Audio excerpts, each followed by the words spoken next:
বলিউড অভিনেত্রী শেহনাজ গিল ফের সংবাদের শিরোনামে। সম্প্রতি সিডনির সমুদ্র সৈকতে তোলা ছবি পোস্ট করে সমালোচনার মুখে পড়েছেন তিনি। সামাজিক মাধ্যমে শেহনাজের রয়েছে বহু সংখ্যক অনুসারী।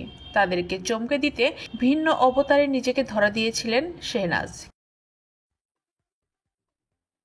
কিন্তু পোশাকের কারণে ব্যাপক সমালোচনার মুখে পড়েন তিনি। সস্তার উর্ফি বলেও কটাক্ষ করা হয়েছে তাকে।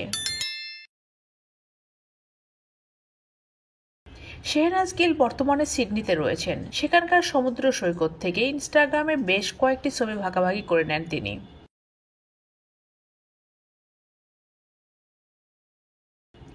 ছবিতে সুইমস্যুটের সঙ্গে শর্টস পরা অবস্থায় দেখা গেছে শেহনাজকে।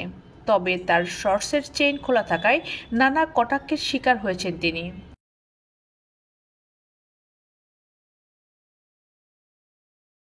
একজন লিখেছেন, এমন অপ্রস্তুত পোশাকে কি বোঝাতে চাইলেন শেহনাজ। আর একজন মন্তব্য করেন, খবরের শিরোনামে কিভাবে থাকতে হয় সেটা শেহনাজ ভালোই জানেন। পাঞ্জাবের এই মেয়ে সালমান খানের হাত ধরে বলিউডে পা রাখেন কিসি কি ভাই কিসি কা জান ছবির মাধ্যমে। ধীরে ধীরে ইন্ডাস্ট্রিতে নিজের জায়গা তৈরি করেছেন তিনি। তার নতুন গান সাত সমুন্দর ইতিমধ্যে জনপ্রিয় হয়েছে। এছাড়াও রাজকুমার রাও এর ছবির আইটেম গান ভিকি বিদ্যা কাহওয়ালা ভিডিওতেও অভিনয় করেছেন তিনি।